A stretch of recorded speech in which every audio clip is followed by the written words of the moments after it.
കഴുതയെ തേടി യാത്ര ചെയ്ത് പുറപ്പെട്ടു പോകുന്നതായ ശൗല് ദൈവാലോചനയ്ക്ക് വേണ്ടി, ദൈവത്തിന്റെ ഒരു പ്രത്യേക ഉദ്ദേശത്തിനു വേണ്ടി ശൗലിനെ ദൈവം വേർതിരിക്കുന്ന ഒരു സംഭവമാണ് അവിടെ കാണുവാൻ കഴിയുന്നത്.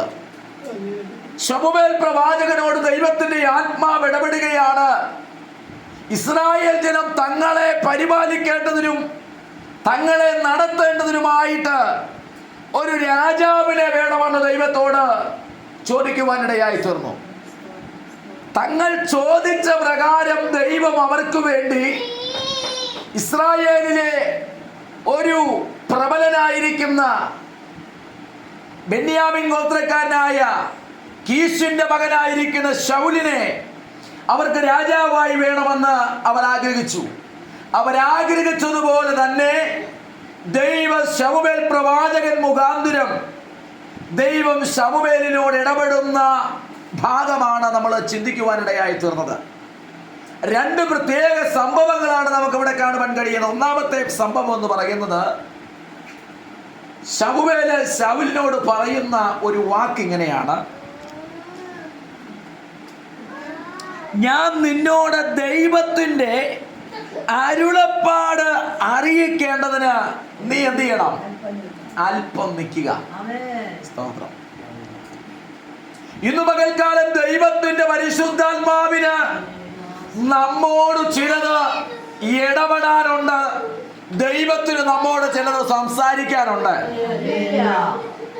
ഇപ്പൊ ദൈവത്തിന്റെ ആത്മാവിന് നമ്മോട് സംസാരിക്കാനുണ്ടെങ്കിൽ സംസാരിക്കേണ്ടത് എന്താണെന്ന് കൃത്യമായിട്ട് കേൾക്കണമെങ്കിൽ നമ്മുടെ തിരക്ക് പിടിച്ച നമ്മുടെ പ്രവൃത്തി അവസാനിപ്പിച്ച് നാം ദൈവാലോചനയ്ക്ക് വേണ്ടി നിൽക്കണം.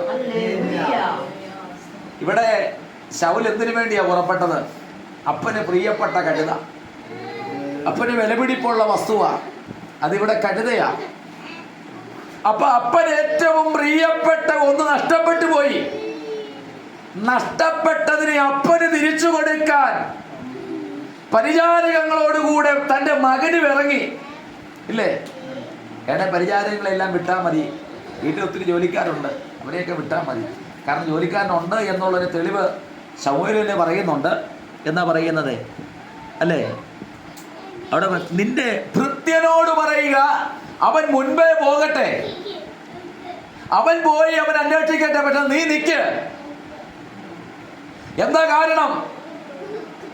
അപ്പം ശൗല് പല കാര്യങ്ങൾക്കകത്ത് താൻ വ്യഗ്രതയുള്ള ഹൃദയത്തോടെ, ചഞ്ചല ഹൃദയത്തോടെ നഷ്ടപ്പെട്ടു പോയതിനെ തിരികെ ലഭിക്കുമോ എന്ന ഒരു വലിയ ആശങ്കയോടെ യാത്ര ചെയ്യുന്നത് അല്ലേ?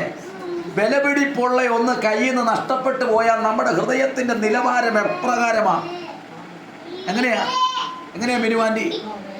വിലപിടിപ്പുള്ള ഒന്ന് നമ്മുടെ കയ്യിൽ നഷ്ടപ്പെട്ടു പോയാൽ എങ്ങനെയായിരിക്കും നമ്മുടെ അവസ്ഥ? ആരുടെ വാക്ക് കേൾക്കാൻ നമുക്ക് പറ്റത്തില്ല, ഒരു ശബ്ദത്തിന് നമ്മൾ ചെവി കൊടുക്കത്തില്ല. നഷ്ടപ്പെട്ടതിനെ ഓർത്തു നമ്മൾ ഇങ്ങനെ വ്യാകുലപ്പെടുക ഇല്ലേ? എവിടെയാ പോയേ? എവിടെ നഷ്ടപ്പെട്ടു പോയി? എവിടെ അന്വേഷിക്കണം? വീട്ടിലാണോ? വഴിയിലാണോ? ജോലി സ്ഥലത്താണോ? വാഹനത്തിലാണോ? അതോ എവിടെയാണെന്ന് എനിക്കറിയത്തില്ല. എവിടെയോ അത് നഷ്ടപ്പെട്ടു പോയി. അപ്പൊ ഇങ്ങനെ ഇതിനെ കുറിച്ച് ഇങ്ങനെ ചിന്തിക്കുക. കിടക്കാൻ പറ്റുന്നില്ല, ഉറങ്ങാൻ പറ്റുന്നില്ല. വീട്ടിൽ ചെന്നാൽ ഒരിടത്ത് സ്വസ്ഥമായിട്ട് ഇരിക്കാൻ ഒക്കത്തില്ല. നഷ്ടപ്പെട്ടു പോയതിനെ കുറിച്ചുള്ള ചിന്താഭാരമാണ്. തിരികെ കൊണ്ടുവരണം, പിടിച്ചോണ്ട് വരണം. പക്ഷെ ഇവിടെ ദൈവത്തിന്റെ പരിശുദ്ധാത്മാവ് പറയുന്നു, നിൽക്ക്, നീ അല്പം നിൽക്ക്. നഷ്ടപ്പെട്ടതിനെ കുറിച്ചുള്ള ചിന്ത അല്പം ഒന്ന് വിട്ടേ. നഷ്ടപ്പെട്ടു പോയതിനെ കുറിച്ചുള്ള ആ മനോഭാരമുള്ള നിന്റെ ഹൃദയത്തെ അല്പനിമിഷം നീ ഒന്ന് വിട്ടുകളയാൻ തയ്യാറാണെങ്കിൽ, എനിക്ക് നിന്നോട് ദൈവത്തിന്റെ ആത്മാവ്, ദൈവത്തിന്റെ ആലോചന ഇടപെടാനുണ്ട്. Praise the Lord. എന്താ കാര്യം? ദൈവത്തിന്റെ ആലോചനയ്ക്ക് വേണ്ടി നീ അല്പനേരം നിൽക്കുന്നുവെങ്കിൽ ദൈവത്തിന്റെ പരിശുദ്ധാത്മാവ് നിന്റെ ആയുസ്സിനോട്, നിന്റെ ശുശ്രൂഷയോട്, മുൻപോട്ടുള്ള നിന്റെ ജീവിതത്തോട് ചിലത് ദൈവത്തിന് സംസാരിക്കാനുണ്ട്. നമ്മൾ പല കാര്യത്തിനകത്ത് എൻഗേജ്ഡ് ആണ്. എൻഗേജ്ഡ് ആകണം. വെറുതെ ഇരിക്കരുത്, ഇല്ലേ? വെറുതെ ഇരിക്കരുത്. വെറുതെ ഇരുന്ന ചിന്ത പലതിലേക്ക് മാറ്റപ്പെടും. വീട്ടിൽ ഇരുന്നാലും എൻഗേജ്ഡ് ആകണം. ഞാൻ ഈ നാളുകളിൽ ആഗ്രഹിക്കുന്ന എൻഗേജ്ഡ്. എപ്പോഴും നമ്മൾ എന്ത് ചെയ്യണം? ഇന്ന് തിരക്കുള്ളവരാണ്. തിരക്കില്ലെങ്കിൽ തിരക്കുണ്ടാക്കണം. എങ്ങനെ ഉണ്ടാക്കണം? തിരക്കുള്ളവരാകണം. വെറുതെ ഇരിക്കുമ്പോൾ പല ചിന്തയും വരും. വെറുതെ ഇരിക്കുമ്പോൾ പല ചിന്തയും വരും. ആരാധിച്ചിട്ട് കാര്യമില്ല, പ്രാർത്ഥിച്ചിട്ട് കാര്യമില്ല, ഉപവസിച്ചിട്ട് കാര്യമില്ല, ഇനി ആരാധനയ്ക്ക് പോകണ്ട, വെറുതെ വണ്ടിക്കൂലി മുടക്കുക, വെറുതെ ഒന്നും നടക്കുന്നില്ല. ഇങ്ങനെയുള്ള ചിന്തയൊക്കെ വെറുതെ ഇരിക്കുമ്പോഴാണ് വരുന്നത്. വെറുതെ ഇരിക്കാൻ അവസരം കൊടുക്കരുത്.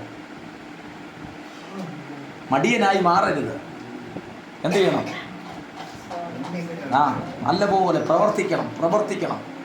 സമയം കിട്ടുമ്പോഴെല്ലാം പ്രാർത്ഥിക്കണം. സമയം കിട്ടുമ്പോൾ വചനം വായിക്കണം. എൻഗേജ്ഡ് ആകില്ല. പിശാചിന് ഇടം കൊടുക്കരുത്. എൻഗേജ്ഡ് ആക്.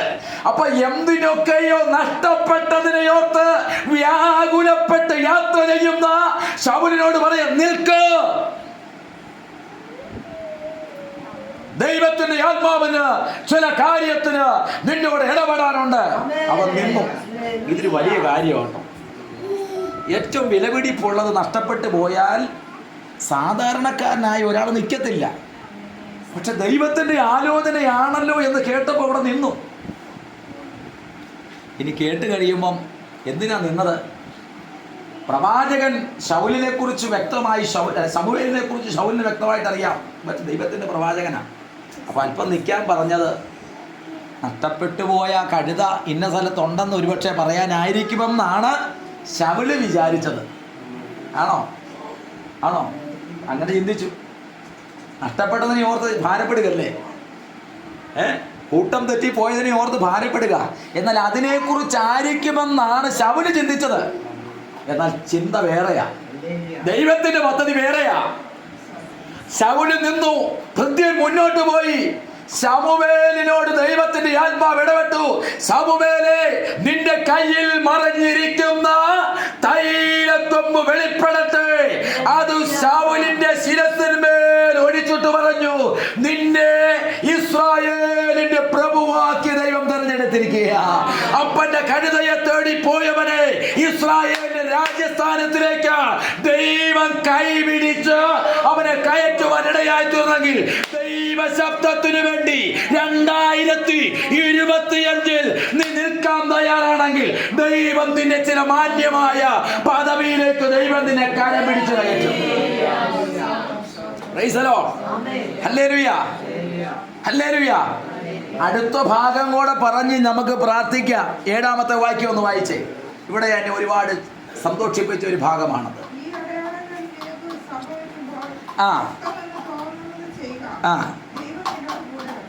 ആമേൻ, സ്തോത്രം.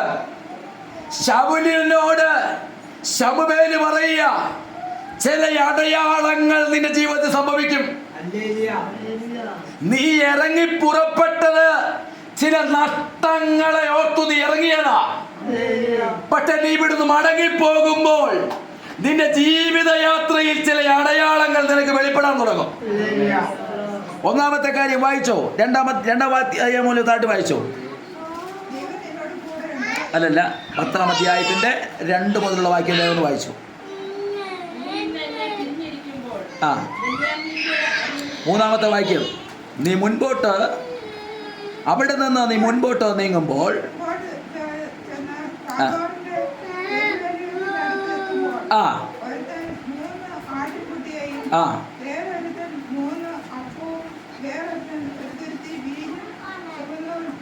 അല്ലല്ല, അതിന് 2-ാം വാക്യം വായിച്ചു. 2-ാം വാക്യം. നീ ഇന്ന് എന്നെ പിരിഞ്ഞു പോകുമ്പോൾ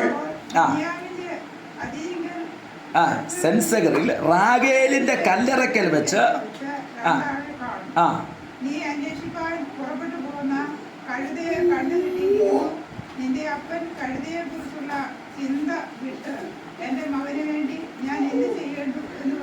ആമേൻ, സ്തോത്രം. 1-ാമത്തെ അടയാളം, ദൈവശബ്ദം കേട്ട്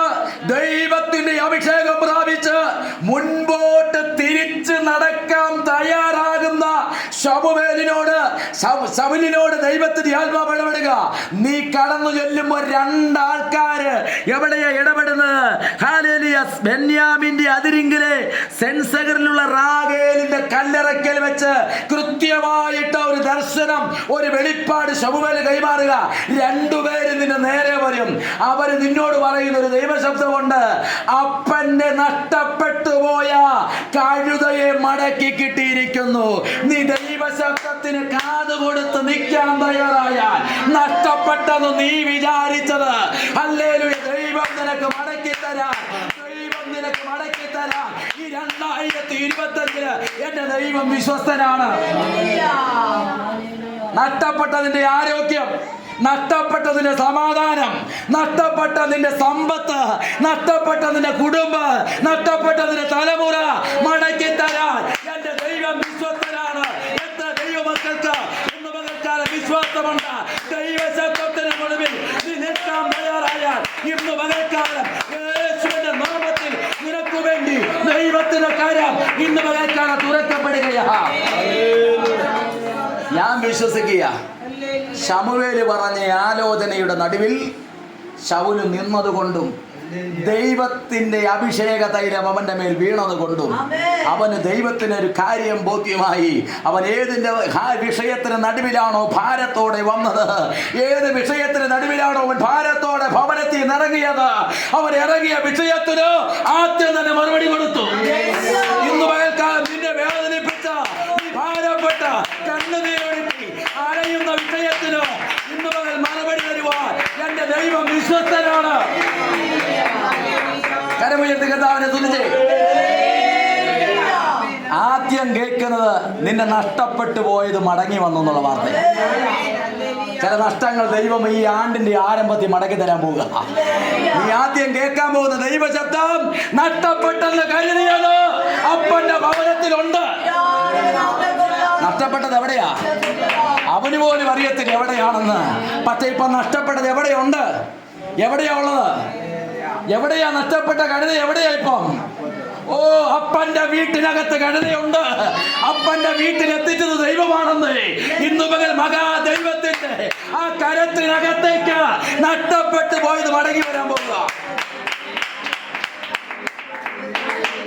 വേദപുസ്തകത്തിൽ അപ്പന്റെ വീട്ടിൽ നിന്ന് നഷ്ടപ്പെട്ടു പോയ ഒരുത്തൻ അവിടുത്തെ ദാരിദ്ര്യം മനസ്സിലാക്കിയപ്പോൾ അപ്പന്റെ വീട്ടിലേക്ക് സ്വയം മടങ്ങി വന്നു. മടക്കിക്കൊണ്ടുവന്നത് ദൈവമാ. അവന് സുബോധം കൊടുത്തു മടക്കിക്കൊണ്ടുവന്നത് ദൈവമാ. ഇന്ന് പകൽക്കാലം വിശ്വസിക്കാൻ തയ്യാറാണെങ്കിൽ അപ്പന്റെ വീട്ടിൽ നിന്ന് മടങ്ങിപ്പോയത് ഇല്ല, ഏതോ അന്ധകാരത്തിന്റെ ആധിപത്യം അവനെ തകർത്തു മാറ്റിയത് തമ്പുരാൻ മടക്കിക്കൊണ്ടുവരാൻ പോകുക. ആധിപത്യത്തെ ഉടച്ച ദൈവത്തിന്റെ കാര്യം നിന്റെ നന്മയ്ക്ക് വിരോധമായി, നിന്റെ വാക്യത്തിന് വിരോധമായി ഉയർന്നു നിന്നത് യേശുവിന്റെ നാമത്തിൽ അപ്പന്റെ ഭവനത്തിൽ മടങ്ങി വരാൻ പോവുക. അപ്പൊ നിന്റെ നഷ്ടപ്പെട്ടത് എവിടെയുണ്ട്? നഷ്ടപ്പെട്ടത് എവിടെയുണ്ട്? അപ്പന്റെ കയ്യിലുണ്ട് കേട്ടോ. അത് എങ്ങും പോയിട്ടില്ല. അത് പോകാൻ വേണ്ടി അപ്പൻ അനുവദിക്കത്തില്ല. എന്റെ ദൈവത്തിന്റെ കരത്തിനകത്ത് അത് മടക്കി കൊണ്ടുവന്നിട്ടുണ്ട്. നീ ഭാരപ്പെടണ്ട. ഇറങ്ങിയപ്പോ എങ്ങനെയായിരുന്നു? നഷ്ടപ്പെട്ടതിനെ ഓർത്തുള്ള ഭാരമായിരുന്നു. എന്നാൽ ദൈവശബ്ദത്തിന് നടുവിൽ നിന്ന് ദൈവാലോചന കേട്ട് ദൈവത്തിന്റെ അഭിഷേകം പ്രാപിച്ച് യാത്ര ചെയ്ത് മുൻപോട്ട് അല്പം മുൻപോട്ട് ചെന്നപ്പോൾ അങ്ങനെ വായിക്കുന്നത്, നീ എന്നെ പിരിഞ്ഞ് മുന്നോട്ട് ചെല്ലുമ്പോൾ ബെന്യാമിന്റെ അതിരിങ്കൽ വെച്ച് സെൻസകരിലുള്ള റാഗേലിന്റെ കല്ലറയ്ക്കൽ വെച്ച് തന്നെ രണ്ടുപേരും നിന്റെ നേരെ എതിർപ്പെടും. നീ ഭാരപ്പെട്ട വിഷയത്തിന് അവൻ നിനക്കൊരു ആശ്വാസ വചനം തരാൻ പോകുക. ഹല്ലേലൂയ. നീ എന്നെ പിരിഞ്ഞ് അധിക ദൂരം പോകണ്ട. ഇന്നു പകൽ എന്റെ ആലോചന സ്വീകരിച്ചോ. നീ അതിദൂരം പോകണ്ട.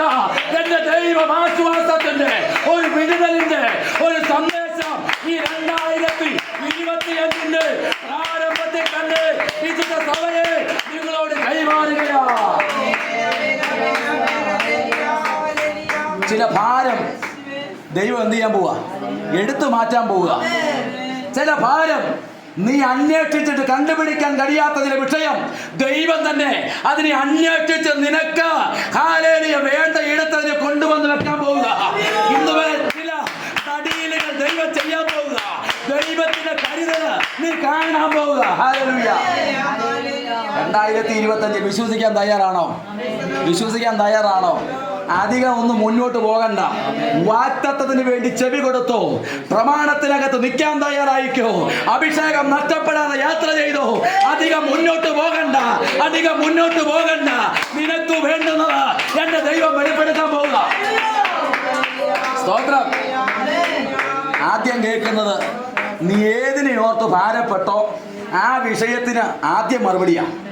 2025 ഏത് വിഷയത്തിന് വേണ്ടിയാണോ നീ ഏറ്റവും അലഞ്ഞത്, ഏത് വിഷയത്തിന് വേണ്ടിയാണോ ഭാരപ്പെട്ടത്, അതിന് ഈ വർഷത്തിന്റെ ആരംഭത്തിൽ തന്നെ ആദ്യം തന്നെ അതിന് മറുപടി വെളിപ്പെടാൻ പോവുക. അത് വിശ്വസിക്കുന്നവർ ആമേൻ പറഞ്ഞ് ദൈവത്തെ മഹത്വപ്പെടുത്തിക്കേ. ഓ യേശുവിന്റെ നാമത്തിൽ. Oh yes.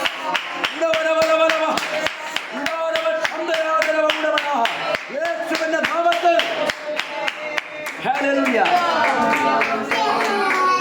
2025 ചില നഷ്ടപ്പെട്ടതിനെ ദൈവം മടക്കി കൊണ്ടുവരും. ജീവിതത്തിൽ നഷ്ടപ്പെട്ടത് ദൈവം മടക്കി കൊണ്ടുവരാൻ പോകും. എന്താ നഷ്ടപ്പെട്ടു പോയതെന്നുള്ള ഭാരം നിങ്ങളുടെ ഉള്ളിലുണ്ടെങ്കിൽ, നഷ്ടപ്പെട്ടതിനെ കുറിച്ചൊരു ഭാരമുള്ളിലുണ്ടെങ്കിൽ, അതിനു വേണ്ടിയാണ് നീ യാത്ര തുടങ്ങിയതെങ്കിൽ അത് കാലം നിഷ്ഫലമാക്കാൻ ദൈവം അനുവദിക്കത്തില്ല. പ്രമാണത്തിനകത്ത് നിൽക്കുന്നവനെ, പ്രമാണത്തിന് ചെവി കൊടുക്കുന്നവനെ, അഭിഷേകം നഷ്ടപ്പെടാതെ മുൻപോട്ട് പോകാൻ തയ്യാറാകുന്നവനെ, ആലോചന നിരസിക്കാത്തവനെ ദൈവത്തിന് കാലം വെളിപ്പെടാൻ പോകുക. ആ കുടുംബത്തിനകത്ത് ദൈവകാലം വെളിപ്പെടുക, നിന്റെ ഭവനത്തിനകത്ത് വെളിപ്പെടുക, നിന്റെ ശരീരത്തിന് അത് വെളിപ്പെടുക, നിന്റെ ആത്മമണ്ഡലത്തിന് അത് വെളിപ്പെടും. യേശുവിന്റെ നാമത്തിൽ അങ്ങനെ സംഭവിക്കും. ഒന്നാമത്തെ അടയാളം, രണ്ടുപേരും നിന്നെ നേരെ വരും. രണ്ടാമത്തെ അടയാളം എന്ന് പറയുന്നത്, നീ നേരെ ചെല്ലുമ്പോൾ, ഹല്ലേലൂയ, 3-ാം വാക്യം പറയുന്നു, അവിടെ നിന്ന് നീ മുൻപോട്ട് ചെല്ലുമ്പോൾ താബോറിലെ കരിവേലകത്തിൽ നരികെ എത്തുമ്പോൾ ഒരുത്തൻ 3 ആട്ടിൻകുട്ടിയെയും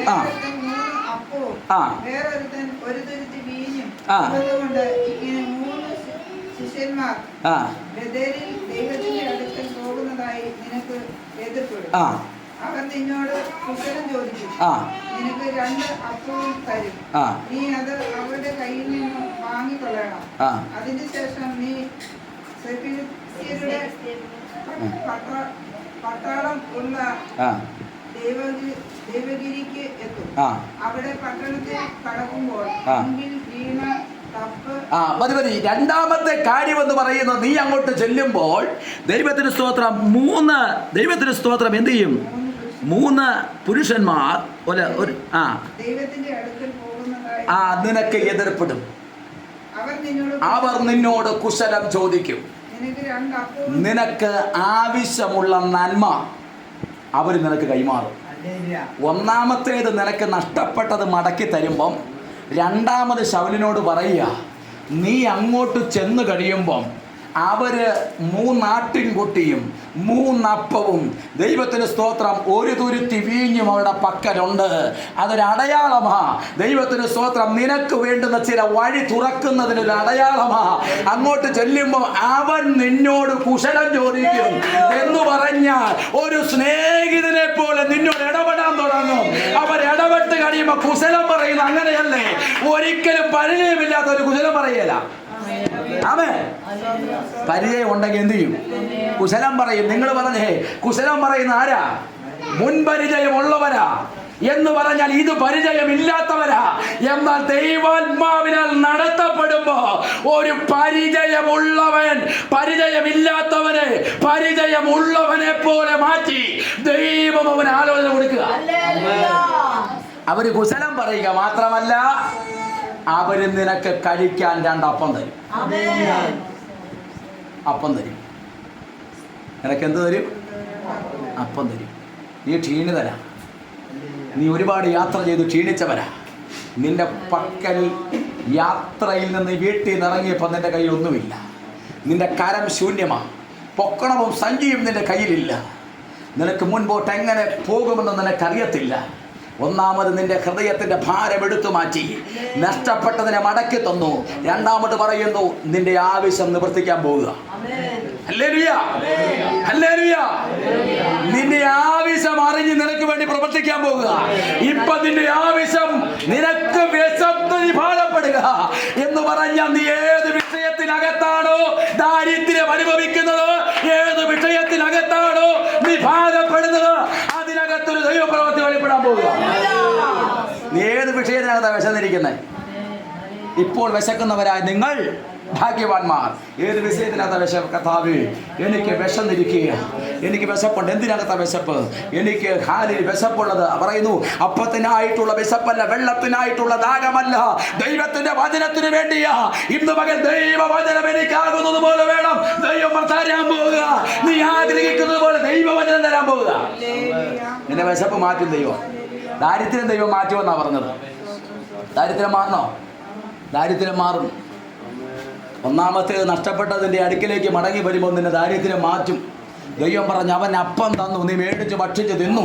അപ്പം മേടിച്ച് കളയല്ല, അപ്പം മേടിച്ച് തിന്നപ്പം നിനക്ക് തൃപ്തിയുണ്ടായി എന്ന് പറഞ്ഞ ചില മേഖലകളിൽ നിനക്ക് തൃപ്തിയില്ല. നീ വസ്ത്രം ധരിക്കുന്നുണ്ട്, നിനക്ക് തൃപ്തിയില്ല. ആഹാരം കഴിക്കുന്നുണ്ട്, തൃപ്തിയില്ല. ഒരു വീടിനകത്ത് വാർക്കുന്നുണ്ട്, തൃപ്തിയില്ല. എന്നാൽ തൃപ്തിയോടെ നിനക്ക് കഴിക്കാൻ, തൃപ്തിയോടെ നിനക്ക് വസ്ത്രം ധരിക്കാൻ, തൃപ്തിയോടെ നിനക്ക് ഉറങ്ങാൻ. വാടക വീട്ടിൽ കിടന്ന വലിയ തൃപ്തിയൊന്നും എപ്പോഴും ഇറങ്ങണമെന്നുള്ള ഭാരമാണ്. പിള്ളേർ ഭിത്തിയെ വരയ്ക്കുമ്പോൾ ഭാരമാണ്. ഇവിടെ എല്ലാം വരച്ചു വെച്ചിരിക്കുക. ദൈവത്തിന് ഇതൊരു വാടക വീടാണ്, ദൈവത്തിന് സ്തോത്രം. പക്ഷേ എന്താ, ഒരു തൃപ്തി നമുക്കില്ല.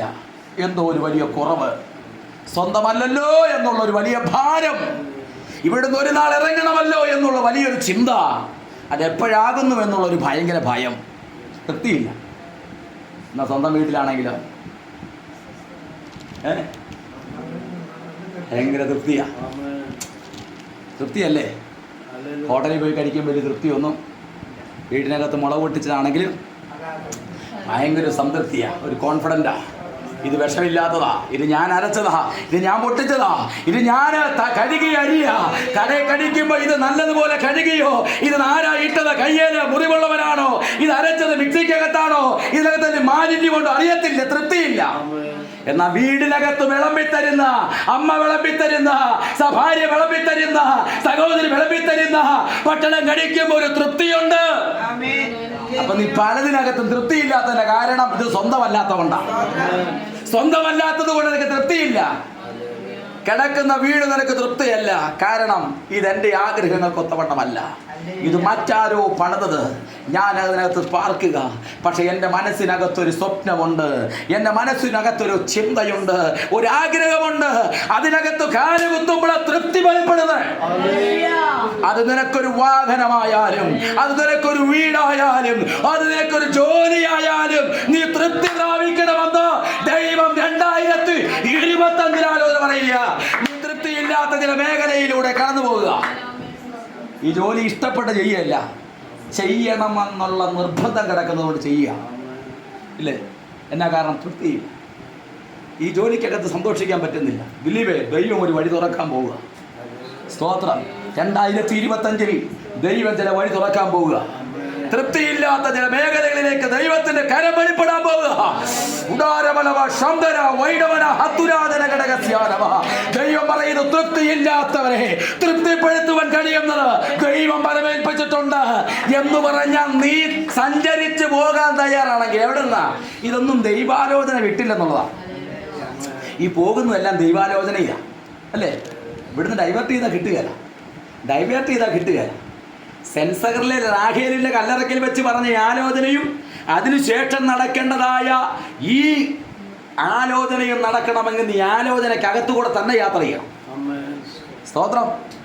ഈ ആലോചന ഒന്നാമത്തെ കഴിഞ്ഞു, എന്നാൽ പിന്നെ കുഴപ്പമില്ല, ഇനി കുറച്ച് കഴിഞ്ഞങ്ങ് പോയേക്കാന്ന് പറയാൻ പറ്റില്ല. അവർ വന്ന് നിന്നെ കിടന്നു പോകും. നിനക്കത് പ്രാപിക്കണമെങ്കിൽ നിനക്ക് കാലിൽ ലഭിച്ചതിനകത്ത് സ്തോത്രം പറഞ്ഞ് യാത്ര തുടർന്നു. വചനപ്രകാരം മുന്നോട്ട് വെക്കൂ, പ്രമാണപ്രകാരം മുന്നോട്ട് വെക്കൂ, വിശുദ്ധിയോടെ മുന്നോട്ട് വെക്കൂ. അടുത്ത അതിദൂരമല്ലാതെ കേൾക്കാൻ പോകുന്നത് നിന്നെ ദൈവം തൃപ്തിപ്പെടുത്താൻ പോവുക. ജോലിക്കകത്ത് നീ തൃപ്തിയല്ല, നീ കഷ്ടപ്പെട്ട ചെയ്യുന്നത്. ദൈവം പറയാം, നീ ആഗ്രഹിച്ചതിന് ദൈവം നിനക്ക് കൈ തരും. ആഗ്രഹിച്ചത് കിട്ടിയാൽ തൃപ്തിയാകുകയല്ലേ? ഇപ്പോഴെൻ്റെ ആഗ്രഹം നല്ലൊരു ബിരിയാണിയായിരുന്നു. തന്നത് പാവയ്ക്ക കറിയും ചോറുവാണെങ്കിൽ നല്ലതുപോലെ വാരി തിന്നുകയില്ല. എൻ്റെ ആഗ്രഹം ഒരു ബിരിയാണി കഴിക്കണമെന്നായിരുന്നു. അപ്പോൾ ബിരിയാണി കിട്ടിയാൽ എനിക്ക് തൃപ്തിയുണ്ട്. കിട്ടിയത് പാവയ്ക്ക തോരനും ചോറുമാ. എങ്ങനെയാണ് കഴിക്കുന്നത്? വേണ്ടാവലങ്ങിച്ച് കഴിക്കുക. ഇതെങ്ങനെയെങ്കിലും ഒന്ന് കഴിക്കണമല്ലോ. പനിയൊക്കെ വരുമ്പോൾ അങ്ങനെയല്ലേ, പനി വരുമ്പോൾ നമ്മുടെ ആഗ്രഹം നല്ലത് കഴിക്കണമെന്നാണ്. പക്ഷേ വായിക്ക് കയ്പായതുകൊണ്ട് കിട്ടിയതെല്ലാം കയ്പാണ്, കൊള്ളുകയല്ലെന്നാണ് പറയുന്നത്. എന്ന് പറഞ്ഞാൽ വായിക്ക് ടേസ്റ്റ് ഇല്ല, എന്ന് പറഞ്ഞാൽ തൃപ്തിയില്ല, പലതിനകത്തും തൃപ്തിയില്ല. ഞാനൊരു കാര്യം പറയാം, ദൈവം നമ്മെ തൃപ്തിപ്പെടുത്താൻ പോവുക. 2025 ദൈവം തൃപ്തിപ്പെടുത്താൻ പോവുക. എവിടെയൊക്കെ തൃപ്തിപ്പെടുത്തണം, എവിടെയൊക്കെയാണ് നിങ്ങൾ ആ തൃപ്തി ഇല്ലാതെ മുൻപോട്ട് പോകുന്നത്, അവിടെയൊക്കെ ദൈവം പ്രവർത്തിക്കാൻ പോവുക. ജോലിയോടുള്ള ബന്ധത്തിൽ, സാമ്പത്തികമായ നിന്റെ ജീവിതത്തിന്റെ ഉന്നമനത്തോടുള്ള ബന്ധത്തിൽ, കുടുംബ ജീവിതത്തിനകത്ത് തൃപ്തിയില്ലെങ്കിൽ ദൈവം പറയാ കുടുംബത്തിനകത്ത് നിന്നെ തൃപ്തിപ്പെടുത്താൻ പോവുക. ഇന്ന് പകരം ഏത് വിഷയത്തിനകത്ത്, തലമുറയുടെ വിഷയത്തിനകത്ത് നിനക്കൊരു തൃപ്തിയില്ല. പേര് കേൾക്കും അതൃപ്തിയാണെങ്കിൽ ദൈവം തൃപ്തിപ്പെടുത്തും. വേണ്ടേ? സ്വന്തം ശരീരം കണ്ണാടി നോക്കി കഴിയുമ്പോൾ ഒരു തൃപ്തിയില്ല. 12 സംവത്സരം രക്തസ്രാവക്കാരി കണ്ണാടി നോക്കിയപ്പോൾ അവള് പറയുക, ദൈവമേ 12 വർഷമായി ഉണങ്ങിയ ഈ ശരീരമാണല്ലോ. ദൈവം പറയാ, ഇന്ന് നിന്നെ തൃപ്തിപ്പെടുത്താൻ പോവുക. ഇന്ന് നിന്നെ 12ാമത്തെ വർഷം അവളെ തൃപ്തിപ്പെടുത്തി. തൃപ്തിപ്പെട്ടോ?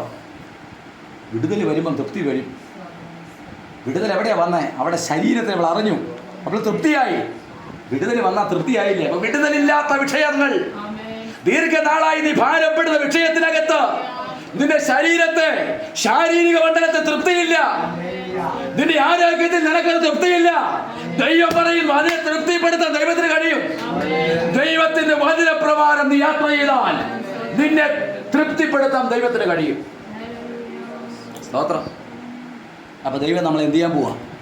2025 ഞാൻ വിശ്വസിക്കുന്നു ദൈവം നമ്മെ തൃപ്തി. എങ്ങനെയാ? ദൈവാലോചനയും ദൈവത്തിൻ്റെ അഭിഷേകവും നഷ്ടപ്പെടാതെ ദൈവാലോചന പ്രകാരം, ദൈവത്തിൻ്റെ പ്രമാണപ്രകാരം യാത്ര ചെയ്യുന്നവനാണ് ഇത് ലഭിക്കുന്നത്. 3ാമത്തെ കാര്യം കൂടെ പറഞ്ഞ് ഞാൻ എൻ്റെ വാക്കുകൾക്ക് വിരാമം കുറിക്കുക. 3ാമത്തെ വായിച്ച് അതിൻ്റെ 5ാമത്തെ വായിക്കും.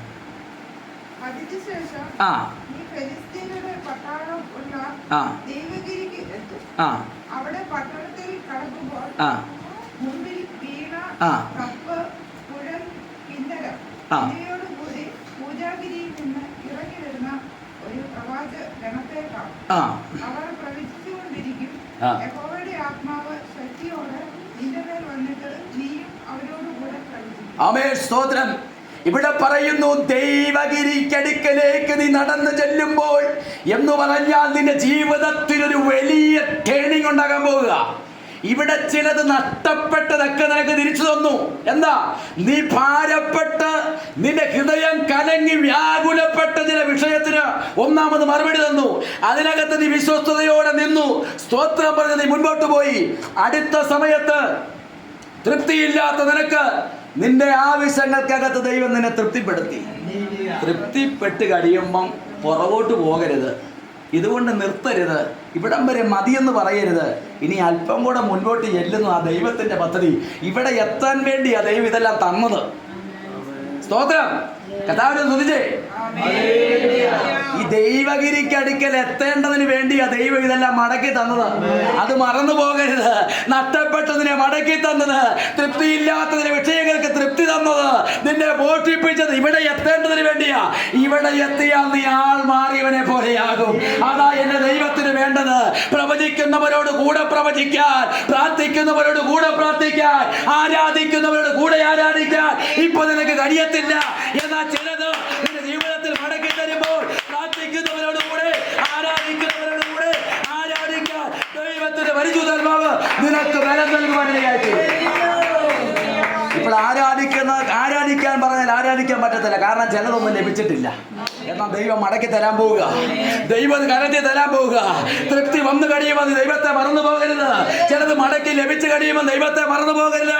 ദൈവത്തിന്റെ സന്നിധിയിൽ മാറിയവനെ പോലെ ദൈവത്തിന്റെ സന്നിധിയിൽ അവന്റെ ആത്മാവിന്റെ വിധേയത്വത്തിന് നീ കീഴടങ്ങണം. അപ്പൊ നീ എന്തോ ചെയ്യാൻ തുടങ്ങും? പ്രവചിക്കാൻ തുടങ്ങും. തലം മാറി. തലം മാറി. മറ്റെല്ലാം നിനക്ക് ഇങ്ങോട്ട് വന്ന് ചേർന്നതാ. ഇവിടുന്ന് നിന്നിൽ നിന്ന് ചിലത് വെളിപ്പെടാൻ പോവുക. മനസ്സിലായോ? ചിലതെല്ലാം ഇങ്ങോട്ട് ലഭിച്ചപ്പോൾ നിനക്ക് സന്തോഷമുണ്ട്. അതിനകത്ത് നീ പ്രമാണപ്രകാരം നിന്നാൽ ദൈവത്തിൻ്റെ ആത്മാവിൽ ഇങ്ങനെയാണ് പറയുന്നത്, നീ പ്രവചിക്കുന്ന ഗണത്തോട് കൂടെ നടന്നു. അവിടെ മുരുജയുണ്ട്, തപ്പുണ്ട്, കിന്നരമുണ്ട്, വീണയുണ്ട്, ഒരു ആരാധന വൃന്ദമാ, ഒരു പ്രവാചക ഗണമാ. എന്നാൽ ഇന്ന് വരെ ഞാൻ പ്രവചിച്ചിട്ടില്ല, ഇന്ന് വരെ ശുശ്രൂഷിച്ചിട്ടില്ല. എന്നാൽ നീ ചേർന്ന് നിന്നാ മതി. നിന്നെ ഒരു ശുശ്രൂഷകനാക്കി ദൈവം പുറത്തു കൊണ്ടുവരാൻ പോവുക. ചേർന്ന് നിൽക്കണം. ആരോട്?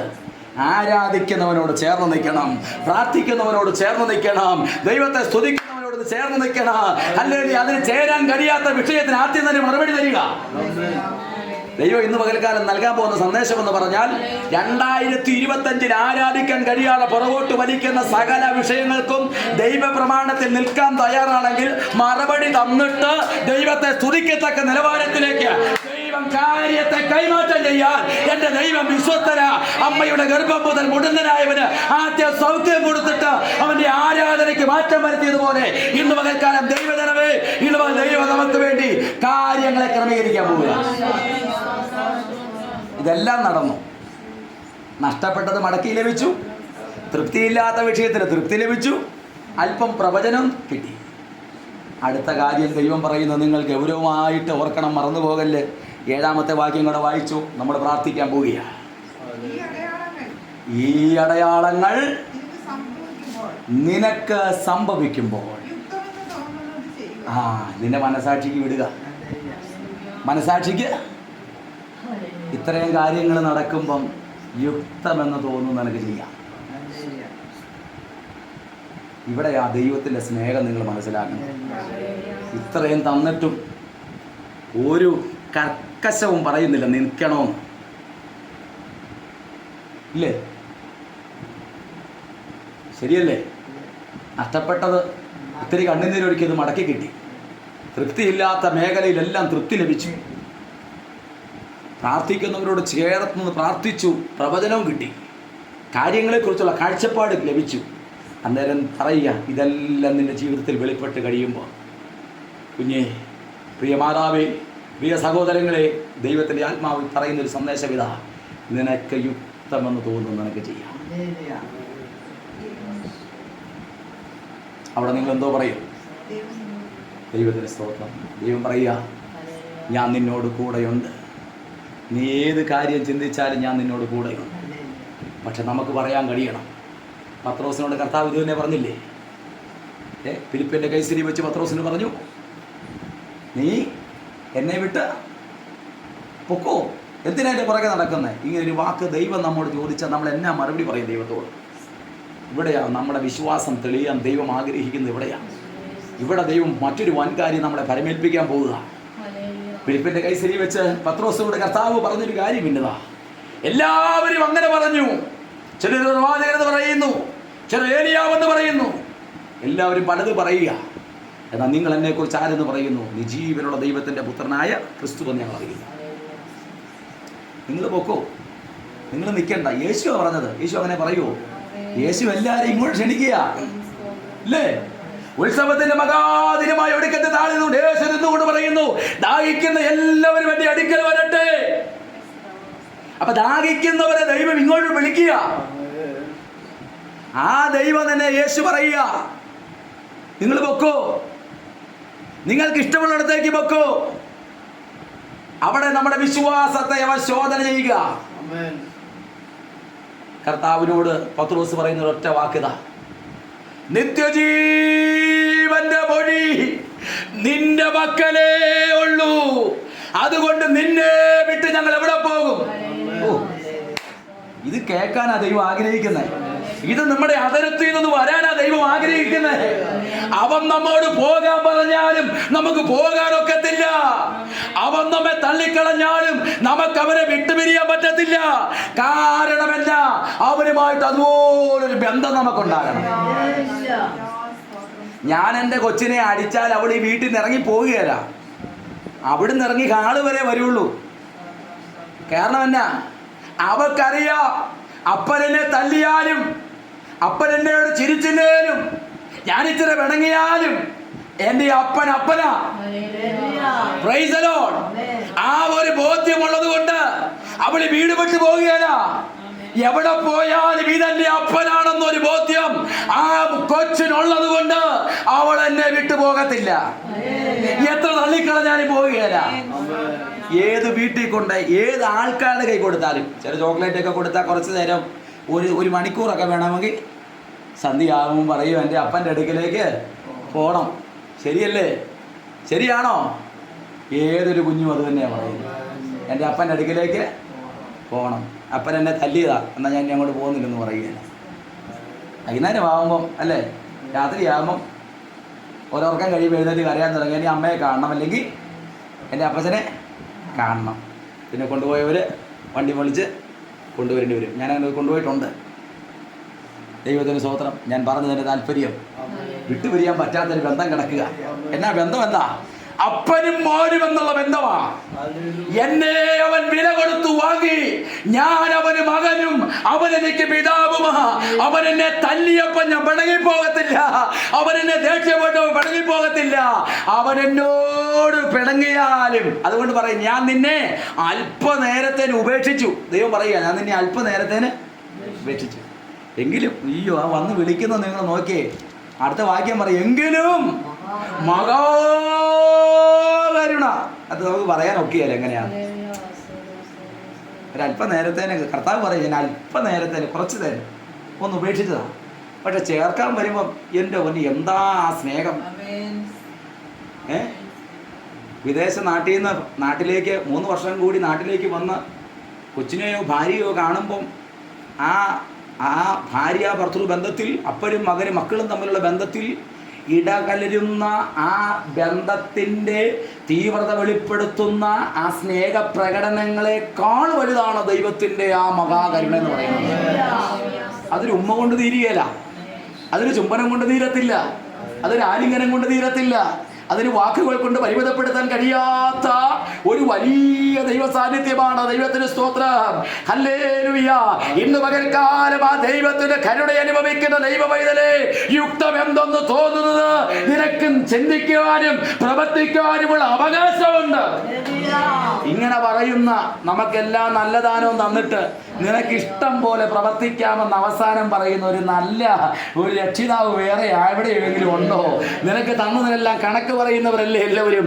എന്നാൽ നിനക്ക് നഷ്ടപ്പെട്ടതിനെ മടക്കി തന്ന്, നിനക്കില്ലാത്തതിനെ നിന്റെ കരത്തിൽ തന്ന്, നിനക്ക് സന്തോഷവും സമാധാനവും മടക്കി തന്ന്, ആരാധനാ ജീവിതം മടക്കി തന്നിട്ട് പറയുക, ഇനി നിനക്ക് വേണമെങ്കിൽ എന്നെ സ്വീകരിക്കാം, വേണ്ടെങ്കിൽ നിനക്ക് പുറകോട്ട് പിന്നെയും പോകാം. നിനക്ക് യുക്തമെന്ന് തോന്നുന്നത് നിനക്ക് ചെയ്യാം. ഈ 2025 പരിശുദ്ധാത്മാവിൽ ഒരു ആലോചന പറയാം. പരിശുദ്ധാത്മാവ് നമ്മോട് സംസാരിക്കുന്നതിനനുസരിച്ച് ജീവിക്കാൻ തയ്യാറാണ്. ദൈവാത്മാവ് ഇടപെടുന്നതിനനുസരിച്ച് ജീവിതത്തെ മാറ്റാൻ തയ്യാറാകണം. യുക്തമെന്ന് തോന്നുന്നത് ചെയ്യുക. പിന്നെ ദൈവത്തെ, അതുകൊണ്ട് പൗലോസ് പറഞ്ഞു ഒറ്റ കാര്യവും, റോമാലേഖനം 8-ാം അധ്യായത്തിൻ്റെ ഒടുവിലത്തെ ചില വാക്യങ്ങളെ പറയുന്നു, ഇപ്പോഴുള്ളതിനോ വരുവാനുള്ളതിനോ ഉയരത്തിനോ ആഴത്തിനോ വാഴ്ചകൾക്കോ അധികാരങ്ങൾക്കോ മറ്റു യാതൊരു ശക്തിക്കോ നമ്മുടെ കർത്താവായ യേശുക്രിസ്തുവിന്റെ സ്നേഹത്തിൽ ഞങ്ങളെ വേർതിരിക്കാൻ കഴിയത്തില്ല. ഞങ്ങൾ അത്രമാത്രം ബന്ധപ്പെട്ട്, ഞങ്ങൾ അത്രമാത്രം ആ വലിയ ആ ദൃഢമായ ബന്ധത്തിനകത്തിരിക്കുക. ഇനി എന്നാ വന്നാലും തള്ളിക്കളയത്തില്ല. ഉയരത്തിൽ നിന്ന് വരുന്ന ആരാ? ഒരു ദൂതൻ. ആഴത്തിൽ നിന്ന് വരുന്ന ശത്രുവിൻ്റെ പ്രതികൂലങ്ങൾ, വാഴ്ചകളും അധികാരങ്ങളും നിയമങ്ങളും നിയമസംഹിതകളും അധികാരങ്ങളും എന്തു വന്നാലും എൻ്റെ ദൈവത്തെ ഞാൻ എന്ത് ചെയ്യത്തില്ല, തള്ളിക്കളയത്തില്ല. അവനും ഞാനുമായിട്ടുള്ള ബന്ധത്തെ ഉപേക്ഷിക്കാൻ കഴിയത്തില്ല. അത്രമാത്രം ബന്ധമാണ്. സ്തോത്രം. ഒന്നൊന്നുകൊണ്ടും നമ്മളുമായി കർത്താവുമായിട്ടുള്ള ബന്ധം നഷ്ടപ്പെടുത്തരുത്. ഈ 2025 ഞാൻ വിശ്വസിക്കുന്നു ചിലതിനൊക്കെ ദൈവം വേഗത്തിൽ മടക്കി തരാൻ പോവുകയാണ്. നിങ്ങൾ പ്രാർത്ഥിച്ചോ? പ്രമാണപ്രകാരം നിൽക്കുന്നവനെ, വിശുദ്ധിക്ക് വേണ്ടി നിൽക്കുന്നവനെ, വേർപാടിന് വേണ്ടി നിൽക്കാൻ തയ്യാറാണെങ്കിൽ, പ്രമാണത്തിന് അനുസൃതമായി യാത്ര ചെയ്യാൻ തയ്യാറാണെങ്കിൽ, ദൈവാലോചനയ്ക്ക് അനുസൃതമായിട്ടാണ് നാം യാത്ര ചെയ്യുന്നതെങ്കിൽ കൃത്യമായിട്ട് ദൈവത്തിൻ്റെ ആലോചന വെളിപ്പെടും. അല്ലേ? ശമൂവേൽ പറഞ്ഞു, ആദ്യം ചെല്ലുമ്പോൾ റാഹേലിൻ്റെ കല്ലറയ്ക്കൽ വെച്ച് 2 പേർ നിനക്ക് എതിർപ്പെടും. അവൻ കൃത്യമായിട്ട് ആ ദൈവത്തിൻ്റെ ശബ്ദം കേട്ടു. ആ സെൻസറിൻ്റെ കല്ലറയ്ക്കൽ അടുക്കുള്ള സെൻസറിലുള്ള റാഹേലിൻ്റെ കല്ലറയുടെ അടുക്കിലൂടെ തന്നെ ചെന്നു. വഴിമാറിപ്പോയാൽ ആലോചന കേൾക്കാൻ പറ്റുമോ? ആശ്വാസത്തിൻ്റെ ദൂതുമായിട്ട് കല്ലറയ്ക്കലാണ് നിൽക്കുന്നത്. വേറെ വഴിക്ക് പോയാൽ നിനക്ക് ആശ്വാസത്തിൻ്റെ വചനം കിട്ടത്തില്ല. അതുകൊണ്ട് എതിലേ പോക്കോണം? ഈ കല്ലറയുടെ അടുക്കൂടെ പോകണം. ഈ കല്ലറയുടെ പ്രത്യേകത പറയുന്നത് ഒരേ സമയം ജനനവും ഒരേ സമയവും മരണവും നടന്ന സ്ഥലമാണ്. സെൻസറിന്റെ കല്ലറയെ ഓർപ്പിക്കുന്നത് ഇത് കർത്താവിന്റെ കാൽവരി ക്രൂശിലെ ഇത് വേണമെങ്കിൽ നമുക്ക് ചിന്തിക്കാം. അവിടെ മരണം നടക്കുമ്പോൾ തന്നെ തൻ്റെ തിരുഹൃദയത്തിൽ മറന്നിരുന്ന സഭ തൻ്റെ മരണം കൊണ്ട് പുറത്തു വന്നു. ഒരു ജനനവും ഒരു മരണവും നടന്ന സ്ഥലമാണ് കാൽവറി. അപ്പൊ ആലോചന കേട്ടാൽ ഇതിലേക്കൂടെ പൊക്കോണം. കാൽവറിയിലെ ക്രൂശിന്റെ അടുക്കിലൂടെ യാത്ര ചെയ്യാൻ തയ്യാറാണെങ്കിൽ ഈ ക്രൂശ് നിനക്കൊരു അനുഗ്രഹമായി മാറും, അല്ലേ? കല്ലറയ്ക്കൽ എന്താ കാണുന്നത്? സെൻസറിന്റെ റാഹേലിന്റെ കല്ലറയ്ക്കൽ ചെല്ലുമ്പോൾ അവിടെ ഒരു ജനനം, ഒരു ശബ്ദം കേൾക്കാം. എന്നാൽ തൻ്റെ ജീവൻ വെടിഞ്ഞ റാഹേലിനെ നമുക്കവിടെ കാണാം. രക്തത്തിൽ വാർന്നു കിടക്കുന്ന റാഹേൽ, ചോരക്കുഞ്ഞായി വാവിട്ട് കരയുന്ന തൻ്റെ കുഞ്ഞ്. ഇതുപോലെ തന്നെയാണ് ക്രൂശി ചെല്ലുമ്പോൾ തൻ്റെ അരിമനാഥനായ യേശു ക്രിസ്തു തൻ്റെ ജീവനെ മാനവരാശിക്ക് വേണ്ടി വിട്ടുകൊടുത്തപ്പോൾ പൗലോസ് പറഞ്ഞു, ഞാനൊരു മർമ്മം നിങ്ങളോട് പറയാം, ക്രിസ്തുവിൽ എനിക്കത് വെളിപ്പെട്ട് വന്നിരിക്കുന്നു. അനാദികാലം മുതലേ അവന്റെ തിരുഹൃദയത്തിൽ മറഞ്ഞിരുന്ന സഭ എന്ന മർമ്മം, ഇതാ ഏറ്റവും വലിയ മർമ്മം. അതെനിക്ക് വെളിപ്പെട്ട് കിട്ടി. ഇതെവിടെയാ ഇത് ജന്മം കൊണ്ടത്? സഭ എവിടെയാ ജന്മം കൊണ്ടത്? സഭ ജന്മം കൊണ്ടത് ഹല്ലേലൂയ മർക്കോസിന്റെ മാളിക മുറിയിലല്ല സഭ ജന്മം കൊണ്ടത്. സഭ ജന്മം കൊണ്ടത് കാൽവറിയുടെ കുലക്കളത്തിലാണ്. തന്റെ ശിരസ് തന്റെ തോള് ചേർന്ന് തന്റെ ജീവനെ വിട്ടു കഴിഞ്ഞപ്പോൾ തന്റെ വിലാപത്തെ തിരുഹൃദയത്തിൽ മറഞ്ഞിരുന്ന സഭ അവിടെ ജന്മം കൊള്ളുവാനിടയായി തീർന്നെങ്കിൽ, ഇന്ന് പകൽക്കാലം ദൈവ പ്രമാണത്തിന് വേണ്ടി നിൽക്കാൻ തയ്യാറാണെങ്കിൽ, ദൈവാലോചനയ്ക്ക് വേണ്ടി നീ മുൻപോട്ട് പോകാൻ തയ്യാറാണെങ്കിൽ, ഈ കാൽവറിയിൽ ചേർന്ന് നടന്നാൽ നഷ്ടപ്പെട്ടതിന് ഒരാശ്വാസം ഈ കാൽവറിയിൽ നിന്ന് പ്രാപിപ്പാനിടയായി.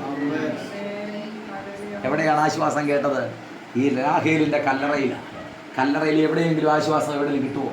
നിങ്ങളത് കല്ലറ ചെന്ന് നോക്കിക്കേ. ഒരു മൂകസാക്ഷിയായി നിൽക്കുക. അനവധി കഷ്ടങ്ങളും അനവധി വേദനകളും അനവധി പ്രത്യാശ നഷ്ടപ്പെട്ടു പോയൊരു കല്ലറയിൽ കിടക്കുന്നത്. എന്നാൽ ഇവിടെ പറയുന്നൊരു കല്ലറ പ്രത്യാശയുടെ കല്ലറയാ. ഈ കല്ലറ ചെന്നാൽ അവർ പറയുക, സെൻസറിന്റെ ലാഗന്റെ കല്ലറ ശപിക്കപ്പെട്ട ഒരു കല്ലറയല്ല, ഇത് പറയുന്നൊരു പ്രത്യാശയാണ്. കാരണം കല്ലറയോട് ചേർന്ന് ചില ആശ്വാസത്തിന്റെ ദൂതുണ്ട്. ഈ കല്ലറയുടെ അടുക്കലാ ദൈവത്തിന്റെ ആലോചന കിടക്കുന്നത്. അതുകൊണ്ട് കാൽവറിയോട് ചേർന്ന് നടന്നാൽ നിനക്കൊരാശ്വാസത്തിന്റെ വചനം ലഭിക്കും. നഷ്ടപ്പെട്ട ചിലത് കിട്ടുന്നത് കാൽവറിയോട് ചേർന്ന് നടന്നാലാ. ഹല്ലേലൂയ. അവിടെ നടക്കാൻ ആരും ഇഷ്ടപ്പെടുന്നില്ല. ഈ കാൽവറിയോട് ചേർന്ന് നടക്കാൻ ആർക്കും ഇഷ്ടമില്ല. അതുകൊണ്ട് പൗലോസ് പറയുന്നു, അനേകർക്ക് ക്രൂശ് ഇടർച്ചയാണ്, ഞങ്ങൾക്കോ ക്രൂശ് അല്ലാതെ ഞങ്ങൾക്ക് പ്രശംസിക്കാനില്ല. ഈ ചോര തളം കിട്ടി കിടക്കുന്ന ഈ മരക്കുരിശാണ് ഞങ്ങളുടെ പ്രത്യാശ. ഇതാണ് ഞങ്ങളുടെ ഉയർച്ച. ഇവിടെയാണ് ദൈവശബ്ദം വെളിപ്പെടുന്നത്. ഇവിടെയാണ് ഞങ്ങളുടെ നഷ്ടങ്ങൾ മടക്കി തരുന്നത്.